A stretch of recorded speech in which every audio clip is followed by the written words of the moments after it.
안녕하세요. 초등원파TV 짜는쌤입니다. 많이 하는 질문 중에 하나가 우리 아이 한글 초등학교 입학 전에 완벽히 떼줘야 될까요? 라는 질문입니다. 완벽히 뗀다. 사실 그거는 불가능하죠. 겹받침이 있는 글자, 아이들이 소리 나는 글자를 완벽하게 맞춤법에 맞춰서 띄어쓰기에 맞춰서 의미 단위로 써낸다. 사실 그거는 어렵습니다. 저는 그걸 100이라고 본다면 한 60에서 70% 정도만 되셔도 괜찮다. 의미 단위로 아이들이 글을 쓸 수 있고 맞춤법, 겹받침이 있는 건 좀 틀리더라도 내용을 보고 의미를 파악할 수 있는 정도라면 충분하다라고 생각이 듭니다. 미세하고 세세한 글자 맞춤법은요, 조금씩 독서와 또 학교 공부를 통해서 0점 조절이 되어져 가고 또 교정이 되어 간다는 것이죠. 근데 아이들이 한글을 알지 못하고 초등학교에 입학한다? 이건 사실은 아이에게 큰 심리적인 충격을 줄 수가 있어요. 자, 단적인 예를 한번 볼까요? 아이가 한글을 몰라요. 교실에 들어갔어요. 교실에 칠판에 학습 목표, 배울 문제, 숙제, 알림장, 글자가 있어요. 무슨 말인지 몰라요. 이건 어떻게 생각하시냐면, 우리가 스페인어를 배운 적이 없다라고 가정을 한다면 스페인에 갔어요. 글자가 정말 생소한 거예요. 스페인 교실에 엄빠들이 가서 앉아있다고 생각을 해보세요. 당황스럽죠. 두렵죠. 무슨 말인지 모르죠. 적응이 쉽지 않습니다. 자신감도 떨어져요. 똑같은 거예요. 아이는요, 더더욱 그런 거죠.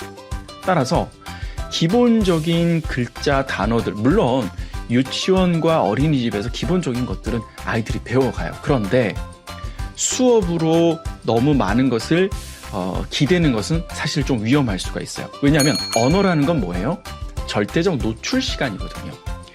우리가 글자를 배우는데 아이들이 유치원과 어린이집에만 너무 기댄다 보면은 배우는 시간이 되게 적어요.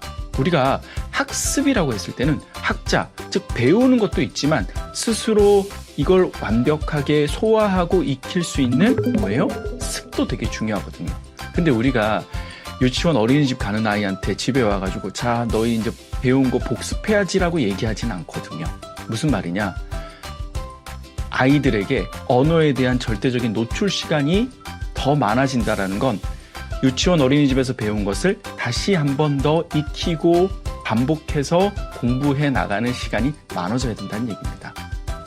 초등학교 1학년 1학기에 글자를 모르는 아이들이 많다라고 해봅시다. 근데 좀 웃긴 것은 초등학교 1학년 1학기에 수학, 숫자를 세워보는 건데요. 교과서를 딱 펴자마자 뭐예요? 한글을 모르면 이 교과서를 따라갈 수가 없어요. 딱 첫 페이지가 이래요. 2022 개정교육과정에 6, 7, 8, 9를 알아볼까요? 무엇을 셀지 이야기해 봅시다. 수를 알아봅시다. 그리고 밑에 뭐라고 나와 있냐면 6, 6, 6, 7, 7, 7, 8, 8, 8 이렇게 나온단 말이죠. 물론 이 글자들을 공부해 나가면서 알아는 가죠. 그런데 우리가 처음에 우리 일본어라고, 그나마 친숙한 일본어라고 생각해 봅시다.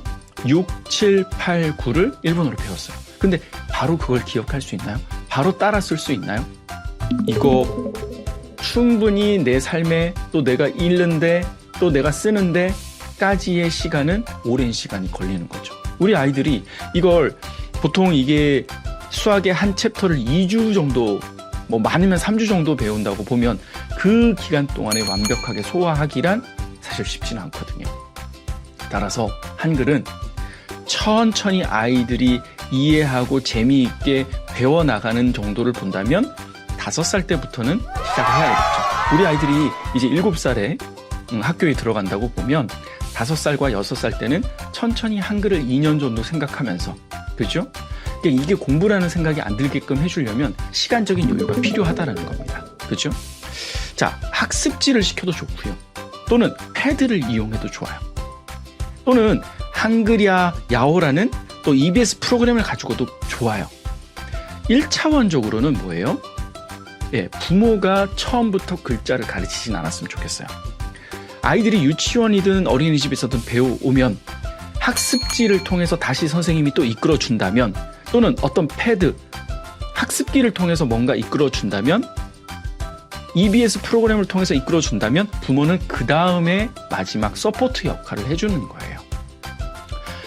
다시 말해서 부모는 잘하고 있네 칭찬하고 커리큘럼에 따라서 아이가 부족한 부분을 채워서 그 해당 컨텐츠를 다시 한번 볼 수 있게끔 디자인해주는 역할을 하는 것이죠.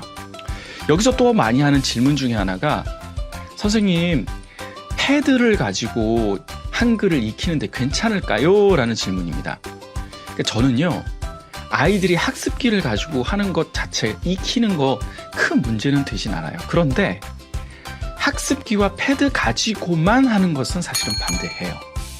아이가 종이에다가 연필을 가지고 어느 정도 힘을 주면서 글자를 써 내려가면서 기억하고 획수, 그러니까 즉 써나가는 과정을 기억하는 것이 있거든요. 근데 모든 것을 다 펜을 가지고 패드에서만 진행한다? 사실은 저는 그 부분에 대해서는 아직 반반인 것 같아요. 그래서 패드를 이용해서 좋은 영상을 가지고 아이들이 이해하고 그 글자를 익히는 것도 좋은데 학습지를 가지고 또는 문제집을 가지고 한번 자기의 속도대로 한번 써보는 것도 저는 필요하다고 봅니다. 이게 바로 학습기와 패드로 했다면 이게 학이고 연습지, 문제집을 통해서 익히는 거는 습이라고 보면 좋을 것 같아요. 자, 우리가 언어를 배워나가는 그 과정들을 보면요. 이래요. 듣기. 그쵸? 엄마들이 아이가 태어났을 때 많은 것을 이야기해 주죠. 아빠와의 대화도 있고 아이가 혼자 어떠한 말을 못할 때 엄마가 막 이런저런 언어적인 자극을 주잖아요. 그죠? 그러다가 아이가 조금씩 얘기를 합니다. 옹알이도 하고요. 엄마 아빠라고 얘기하고요. 어떤 사물을 가지고도 이야기를 해요. 그게 말하기예요. 그러니까 듣기 다음에 말하기. 그 다음에는 뭐예요? 이제 아이가 글자를 천천히 관심을 가지고 읽을 수 있게끔 해주는 단계.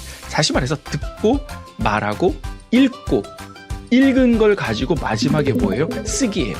그러니까 처음부터 아버님들이 쓰기부터 너무 들이대시면 안 된다라는 거예요. 그냥 글자를 보고 읽을 줄 아는 것부터 먼저 가는 겁니다. 이해되시나요? 그래서 단어 카드 가지고 퀴즈도 하고요. 그림책 가지고 읽어주고 난 후에 단어 관련된 글자들도 한번 찾아보는 숨은 그림 찾기처럼도 한번 해보고요. 그죠? 길거리 가다가 간판 같은 거 보면서 간판 게임들도 해보고요. 제가 앞선 영상에서 말씀드렸던 보드게임 가지고도 한번 해보고요. 아이들에게 글자와 관련된 자극들을 하시되 읽기가 먼저고 그 다음에 천천히 쓰기로 넘어가셨으면 좋겠습니다. 자, 한글과 관련된 또 질문 중에 하나가 이런 거예요. 아이가 영어 유치원을 다니는데 어떻게 보면 영어를 먼저 좀 접했다라고 봐야 되겠죠? 그러니까 영어만 하는 곳인데 저는 개인적으로 한글을 아이가 먼저 하고 영어가 뒤따라갔으면 좋겠어요. 물론 아이들의 언어를 채우는 체계 자체는 영어와 한국어에 서로의 간섭은 없어요.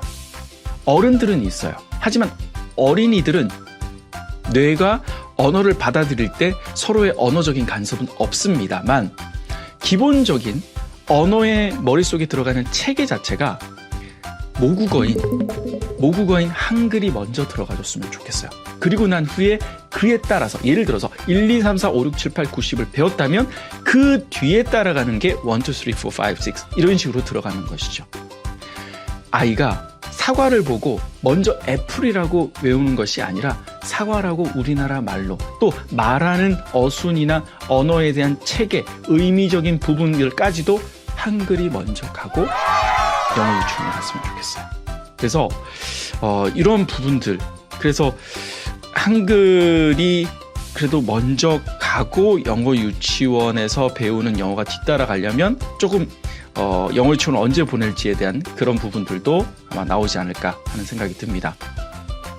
초등학교 입학하기 전에 한글의 한 60에서 70% 정도까지 채웠으면 좋겠다라는 거, 그리고 학습지든 학습기든 또는 EBS 프로그램이든 이런 것들로 먼저 진행이 되고 부모는 서포팅해주는 역할을 해야 된다라는 거, 그렇죠? 그리고 영어 유치원에 대한 부분 물론 중요하죠. 관심 있는 분들은 이거에 처음 관심이 많은데 한글이 먼저 가고 영어가 뒤따라갔으면 좋겠다라는 거, 그렇죠? 듣기 말하기 읽기 쓰기 중에 듣고 말하고는 보통 다 똑같은데 읽기를 먼저 하고 아이들이 썼으면 좋겠다라는 거, 요거 기억하시면 좋겠고요. 조급해하지 않으시려면 어때요? 맞아요. 5살 때쯤부터. 아이들이 7살에 학교를 가잖아요. 그죠? 5살 때부터 천천히 아이의 속도대로, 그렇죠? 놀이처럼 재미있게 한글을 배워나가면 좋을 것 같아요. 그죠? 우리 아이들이 이 첫 배움에 대한 부분이 한글일 겁니다. 그 한글을 배우는 그 경험, 어떤 생각들이 참 재밌구나, 배우는 게 이렇게 재밌구나 하는 그런 생각을 가질 수 있도록 살펴봐 주시면 좋을 것 같습니다.